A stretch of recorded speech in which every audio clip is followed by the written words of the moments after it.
He thought humiliating her would be effortless, just another quiet interruption to crush in front of a room full of eager minds. But within seconds, Professor Daniel Whitmore would realize he had just stepped into a mistake he couldn't take back. The lecture hall at Westbridge University gleamed under soft overhead lights, rows of polished wooden seats rising like an amphitheater around him, every student leaning forward as he spoke with practiced authority, his tailored navy suit and measured voice reinforcing the reputation he had built over 20 years, a man known not only for brilliance, but for dismantling anyone who dared to challenge him. To Whitmore, precision mattered, hierarchy mattered, and above all, control mattered. And that morning, he had complete control of the room. At the very back, nearly blending into the neutral tones of the hall, sat Emily Carter, her gray cardigan simple, her notebook filled with careful handwriting, her presence so unremarkable that most students had never noticed her before.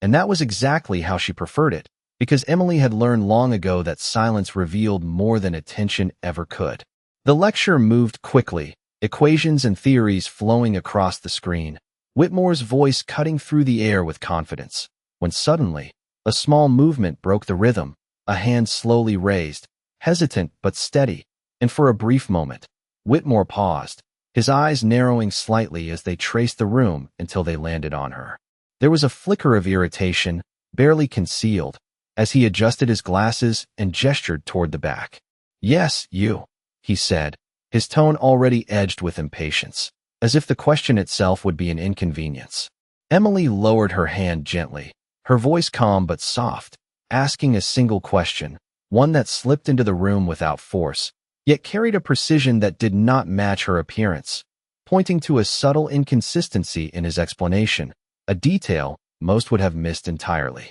For a fraction of a second, the air shifted, something almost imperceptible, but Whitmore did not pause long enough to notice it, because to him, this was familiar territory, an opportunity, and opportunities like this were something he never wasted. A faint smile curled at the corner of his mouth as he repeated her question aloud, exaggerating certain words, reshaping it into something smaller, something naive, and just like that, a ripple of laughter spread across the room, quiet at first, then growing, as students followed his lead, eager to align themselves with the authority at the front. Emily remained still, her expression unchanged, her eyes steady, as if the laughter passed around her rather than through her. Whitmore stepped forward slightly, his voice louder now, inviting her to clarify, to stand, to explain what she meant, turning her moment into a spectacle, and in doing so, unknowingly tightening the very trap he believed he controlled.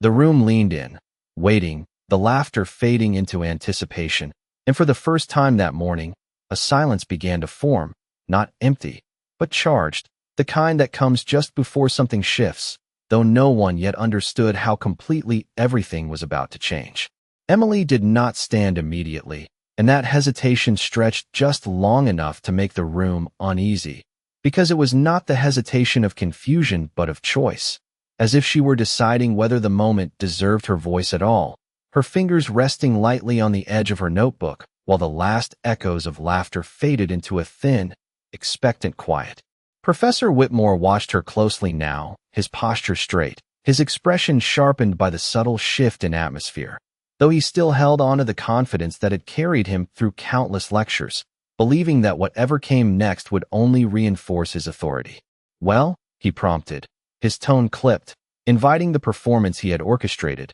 certain that she would stumble, that the room would return to its rhythm, that this interruption would dissolve into nothing more than a brief amusement. Around the hall, students leaned forward, some exchanging glances, others smirking in anticipation, the earlier laughter lingering just beneath the surface, ready to rise again at the first sign of weakness. Emily finally stood, slow and unhurried, smoothing the front of her cardigan with a small, almost absent gesture, her movements steady, controlled, and entirely out of sync with the tension building around her. When she spoke, her voice was soft but clear, carrying farther than anyone expected without needing to rise. As she repeated her question, this time with greater precision, isolating the exact step in Whitmore's explanation where the inconsistency appeared, her words careful, deliberate, leaving no room for misinterpretation. A subtle shift moved through the room, not yet understanding,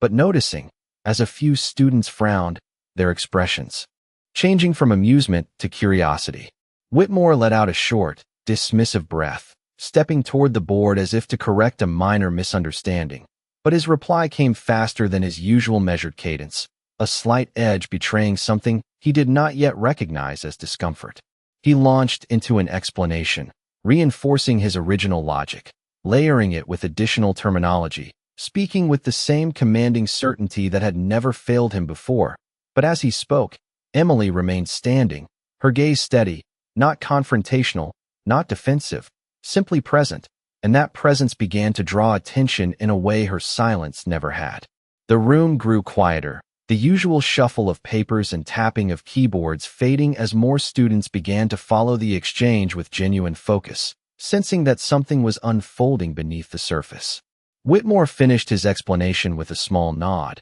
as if closing the matter, his eyes briefly scanning the room for affirmation. But instead of the expected return of laughter or agreement, he was met with stillness, a kind of silence that did not support him but waited. And in that silence, Emily spoke again, not interrupting, not raising her voice, but adding a single clarification, pointing out that the assumption he had just reinforced contradicted the condition he had established earlier. In the lecture, it was a small detail, almost invisible unless someone had been paying very close attention, and yet once spoken, it settled into the room with a weight that could not be ignored. A few students exchanged looks, their brows furrowing, one of them flipping back through notes, another glancing at the projection screen, and for the first time, Whitmore's expression paused, just for a fraction of a second, as if recalculating, as if something in the structure he had built had shifted slightly out of place. He moved to respond again, more carefully this time, choosing his words with greater precision, but the rhythm was no longer entirely his, and the room could feel it, that subtle loss of control, that nearly imperceptible crack forming beneath the surface of certainty. Emily remained exactly where she was, her posture relaxed, her eyes steady, not pressing, not pushing, simply allowing the logic to exist in the open space between them. And as the seconds stretched, the silence returned, heavier now, deeper, no longer empty anticipation, but something else entirely, something that suggested the balance of the room had begun to tilt in a direction no one had expected. Professor Whitmore felt the shift before he fully understood it, a subtle tightening in the air that no longer responded to his voice the way it always had. And for a man who built his reputation on control, that difference was impossible to ignore. He turned slightly toward the board again, picking up the marker with a steadiness that looked practiced but no longer entirely effortless, his mind moving quickly through the framework of his lecture, searching for the point she had identified, retracing each step with precision. And for the first time that morning, he slowed down. That assumption, he began, his tone measured, more deliberate now, is consistent within the model I have presented. But even as he spoke, the certainty in his voice did not land the same way, because the room was no longer following him blindly. Several students had stopped writing altogether, their eyes moving between the board and Emily, their expressions shifting from passive attention to active evaluation, and that change, quiet as it was, carried weight. Emily did not interrupt, did not challenge him directly, but when he finished, she took a small step forward into the aisle, not toward the front, not seeking attention, but positioning herself where her voice could reach clearly without force. "If the condition from earlier still applies," she said gently, her words careful, "then the model cannot remain consistent in that step, because the boundary changes the outcome." It was not an accusation, not a correction delivered with pride, but a simple extension of logic, and that made it harder to dismiss. A faint murmur moved through the room, not laughter this time, but recognition, as a few students nodded slightly, one of them whispering something under his breath as he pointed at a line in his notes, and another student leaned closer to her screen, rereading the earlier slide. Whitmore's jaw tightened just slightly, a detail small enough that most would miss it, but in a room that had grown this still, even the smallest shift carried meaning. He moved to the projection screen, advancing the slide backward, retracing his own lecture, and the motion itself spoke volumes. because it was not something he had needed to do before. "You are isolating a condition without considering the full scope," he replied, but the explanation took longer now, each sentence more carefully constructed, as if he were building something step by step rather than delivering something already complete. Emily listened without interruption, her expression calm, her posture unchanged, and when he finished, she paused for just a moment, not out of uncertainty, but out of respect for the process, and then she responded again, this time referencing the exact point on the slide, quoting his earlier wording with quiet precision, aligning it with the condition he had just reintroduced, and in doing so, she revealed the contradiction not by force, but by clarity. The effect was immediate, though no one spoke, because the room had reached a level of focus where sound felt unnecessary. A student in the second row leaned back slowly, his eyes widening slightly. Another closed her notebook halfway, no longer writing but watching, and even those who had laughed earlier now sat still, their attention fixed on the exchange unfolding in front of them.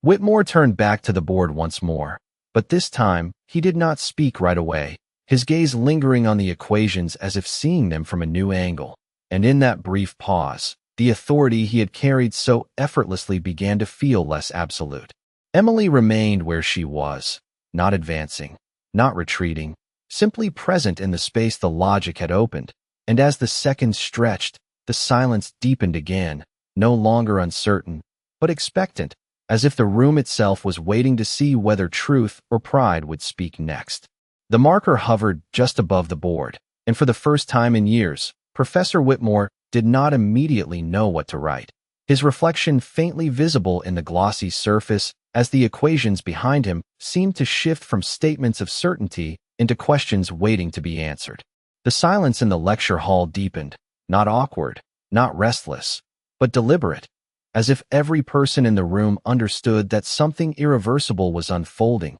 something that would not simply return to normal once the moment passed. Whitmore cleared his throat softly, placing the marker against the board with a controlled motion, beginning to rewrite the step in question, his handwriting precise, deliberate, but slower than before, each line carrying more weight than it had just minutes earlier. He spoke again, carefully, reconstructing the logic from the ground up, adjusting a term, redefining a condition, attempting to restore coherence without fully conceding error, because for a man like him, admission did not come easily. Yet as he worked through the structure, the contradiction Emily had pointed out lingered beneath the surface, impossible to erase, because it had already been seen. In the seats below, students leaned forward in silence, some holding their breath without realizing it, their attention fixed not on the authority at the front, but on the process itself, watching as certainty unraveled into reconsideration.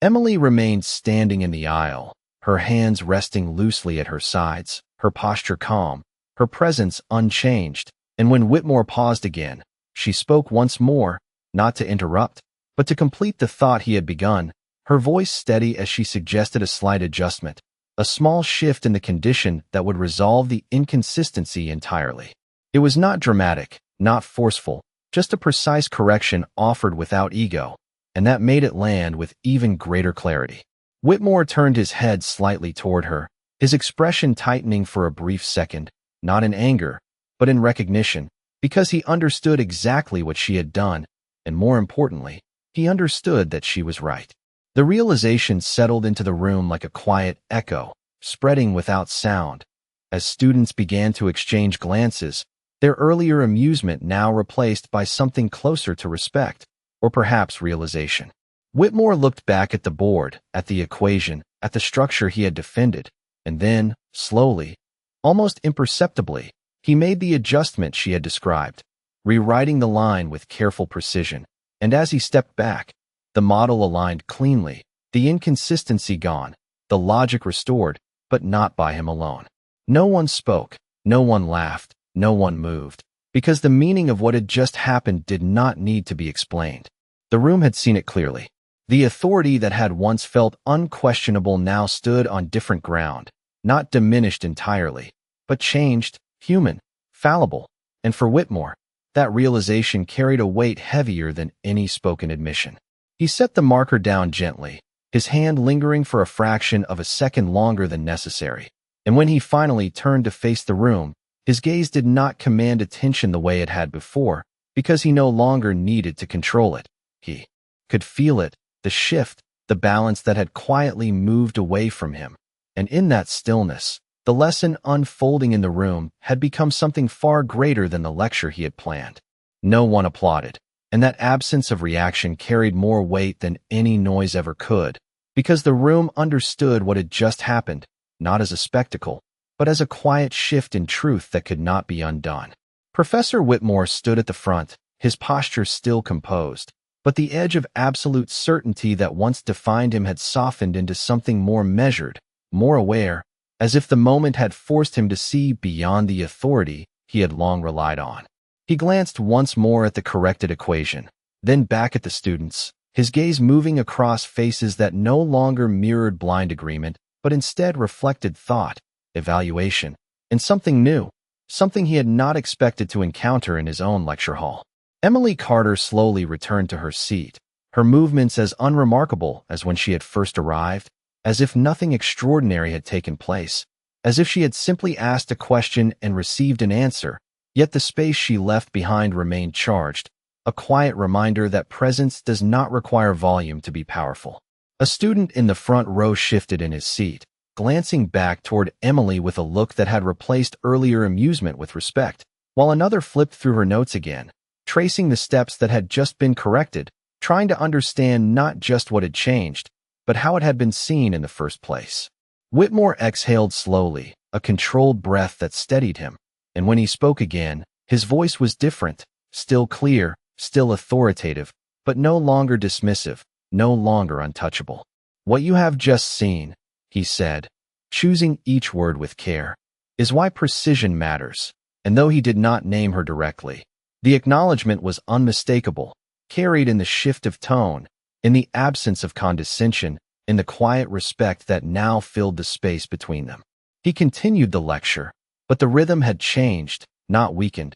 but grounded, each explanation delivered with a renewed attention to detail, as if he were now aware that every assumption could be examined, every conclusion tested, and every voice, no matter how quiet, could hold weight. The students listened differently too, no longer passive, no longer simply absorbing, but engaging, their eyes moving more deliberately, their notes more intentional, because they had witnessed something that altered the way knowledge itself was presented. And in the back of the room, Emily sat once more, her pen moving steadily across the page, her expression calm, unchanged, as if the moment had not belonged to her at all, as if it had simply passed through her, leaving its impact behind for others to understand. Whitmore glanced in her direction once, briefly, not with irritation, not with dismissal, but with a recognition that lingered just long enough to acknowledge what had occurred before he returned his focus to the board. The lecture moved forward,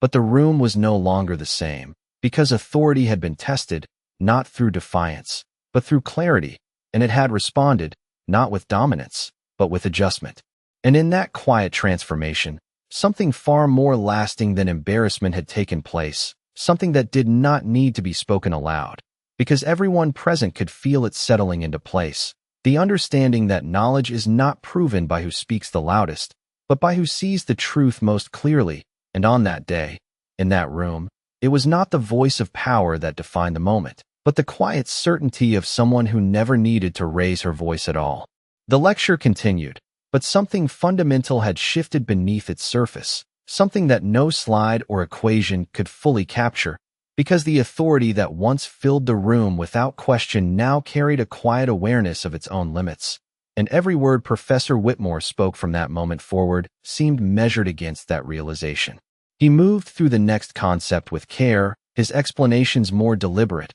his pacing slower, as if he were allowing space for thought rather than demanding agreement. And the students responded in kind, their attention sharper, their silence no longer passive but engaged. In the third row, a student who had laughed earlier now sat upright, his pen hovering above his notebook, waiting not just to record information but to understand it, while another student adjusted her glasses, her eyes moving between the board and her notes with renewed focus, tracing each step as if aware now that even the smallest detail could matter. Emily. Carter remained in the back, her posture unchanged, her presence quiet, yet no longer invisible, because the room had seen her, not as a disruption, but as a clarity that had revealed something essential. She continued writing, her pen moving steadily, her attention on the lecture as if nothing extraordinary had happened, and yet the space around her felt different, as if the silence itself had begun to recognize her.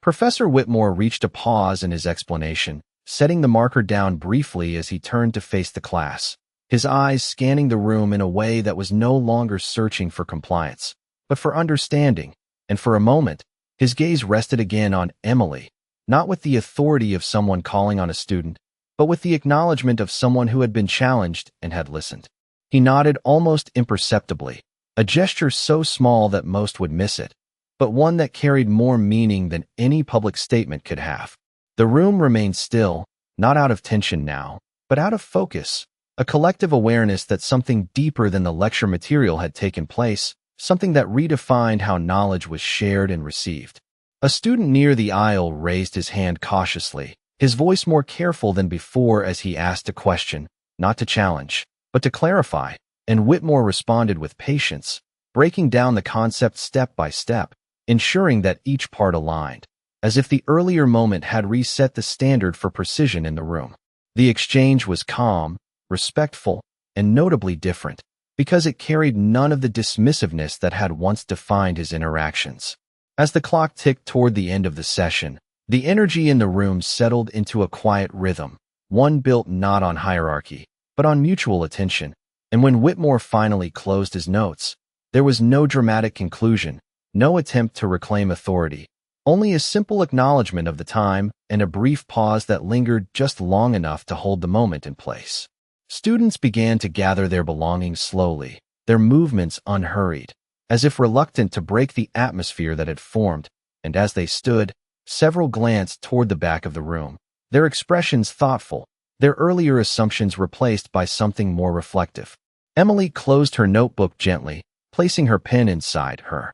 movements as calm as ever, and as she rose from her seat, she did not draw attention to herself, did not look for recognition, because she did not need it, and as she stepped into the aisle and made her way toward the exit, the room seemed to part around her without effort, not out of formality, but out of quiet respect, the kind that does not announce itself, but is felt in the way people choose to move, the way they choose to look. And in that quiet passage, something had been restored, not loudly, not forcefully, but undeniably, a reminder that the strongest voice in any room is not always the one that speaks the most, but the one that speaks with truth and leaves the rest to follow. The hallway outside the lecture hall carried a low hum of voices, the kind that follows a moment people do not fully understand yet feel compelled to discuss, clusters of students slowing their steps, glancing back toward the door as if expecting something more to happen, something to confirm what they had just witnessed.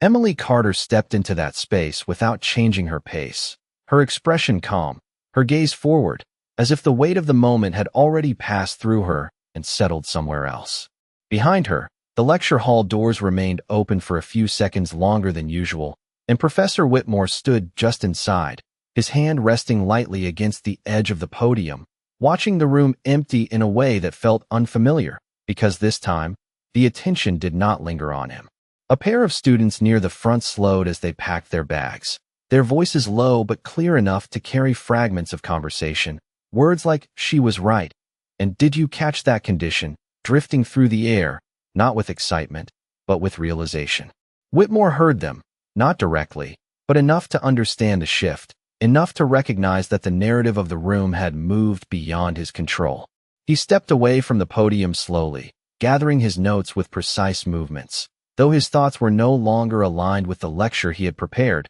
but with the moment he had not anticipated, replaying it step by step, not to defend himself, but to understand where certainty had given way to clarity. In the hallway, Emily moved past groups of students, who now noticed her in a way they had not before, their eyes following her briefly, some with curiosity, others with quiet respect, though none approached her, as if the distance itself felt appropriate, as if the moment belonged to something larger than conversation. She reached the end of the corridor and turned toward the staircase, her footsteps steady against the polished floor, the afternoon light filtering through tall windows and casting long reflections that moved with her, calm and unbroken. Back inside the lecture hall, Whitmore paused at the board once more, his gaze settling on the corrected equation, the clean alignment that had replaced the earlier flaw, and for a moment, he allowed himself to see it not as a correction made under pressure, but as an improvement that had been necessary all along.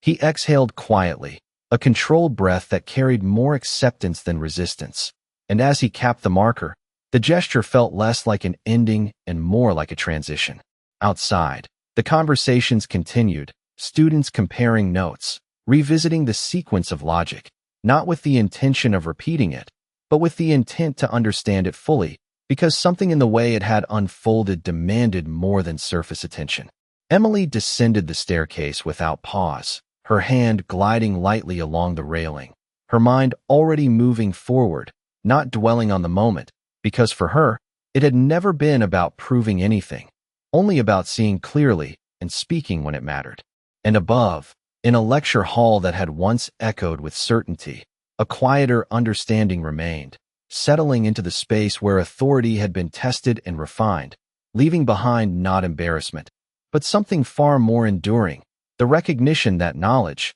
when met with humility, becomes stronger, and when met with arrogance, reveals its limits. The campus carried on as it always did, students moving between buildings, conversations rising and falling like a steady current. Yet for those who had been in that lecture hall, something lingered beneath the surface, something that refused to settle into ordinary routine. By late afternoon, the story had already begun to spread, not loudly, not exaggerated, but quietly, through fragments of conversation, in study groups, in text messages, in the subtle way people leaned in when someone mentioned the morning class, as if they were passing along something worth understanding rather than simply repeating. In the library, a group of students sat around a table, their laptops open, notes scattered, yet their focus drifted back to the same moment, replaying the exchange, analyzing not just the correction itself, but the way it had been delivered, the calm, the precision, the absence of ego,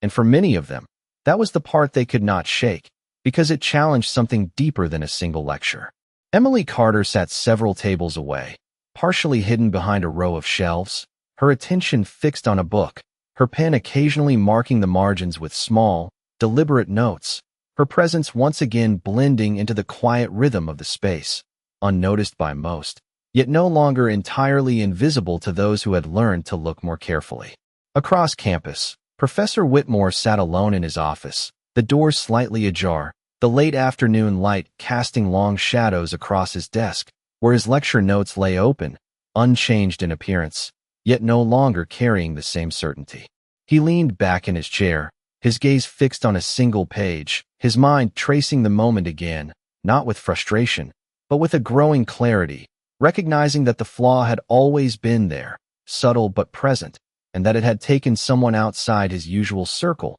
someone he had dismissed too quickly, to bring it into focus. He reached forward slowly, picking up a pen, and began to make a small notation in the margin, adjusting the explanation, refining the condition, not to defend his authority, but to improve the accuracy. And in that quiet act, something shifted within him, something that had little to do with reputation and more to do with understanding. Back in the library, one of the students who had been in the lecture hesitated before speaking, glancing around as if searching for the right words, then finally saying,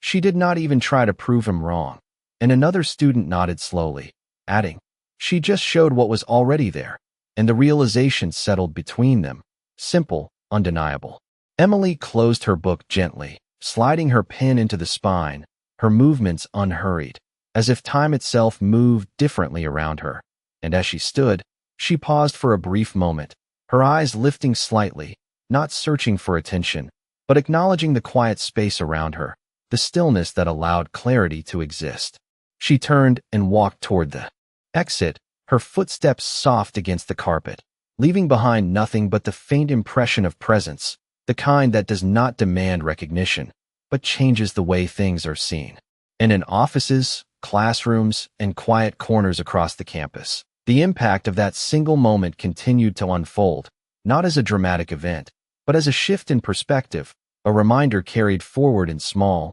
thoughtful ways. That knowledge is not diminished by being questioned, but strengthened by it, and that sometimes the most important voice in the room is the one that speaks only when it truly matters. The next morning, the lecture hall filled again with the same quiet anticipation, but it was not the same room anymore. Not in the way people carried themselves, not in the way they looked toward the front, and certainly not in the way they listened. Students arrived earlier than usual, settling into their seats with a different kind of focus, conversations softer, more thoughtful, as if each person carried a piece of yesterday with them, something unresolved, something worth paying attention to. Emily Carter entered without announcement, just as she always had, her gray cardigan unchanged, her notebook held close, moving toward the back row with the same quiet presence. Yet this time, a few heads turned, not out of curiosity alone, but recognition, subtle and respectful, the kind that does not call out, but does not ignore either. Professor Whitmore stepped into the room moments later, his posture as composed as ever, his movements measured, but there was something different in the way he placed his notes on the podium, something more intentional, as if each action now carried awareness. He looked up, his gaze moving across the room, not to assert control, but to meet the attention already there, and when his eyes briefly found Emily, he did not look away quickly, nor did he linger too long, just enough to acknowledge, just enough to recognize what had changed. The lecture began, but the tone was different from the first word, not weaker, not uncertain, but grounded, each explanation built carefully, each assumption stated clearly, as if inviting the room to follow, to question, to understand. Midway through the session, he paused, turning slightly toward the board, and for a brief moment, the silence returned, familiar now, no longer tense, but open. If anyone sees something that does. Not a line, he said, his voice steady. I expect you to ask. And the words settled into the room with quiet weight, not as a challenge, but as an invitation, one that redefined the space itself. A student in the second row raised her hand, hesitant but encouraged, and when she spoke, Whitmore listened fully, responding without dismissal, walking through the logic step by step, ensuring clarity rather than control, and the room followed, not because they were told to, but because they chose to. Emily remained in the back, her pen moving steadily, her expression calm, yet there was a subtle shift in the way she listened, not guarded, not withdrawn, but present, as if the space now allowed her to exist without needing to disappear into it. As the lecture drew to a close, there was no dramatic ending, no mention of the day before, but the absence of it spoke louder than any acknowledgement could have, because everything that needed to be understood had already been seen.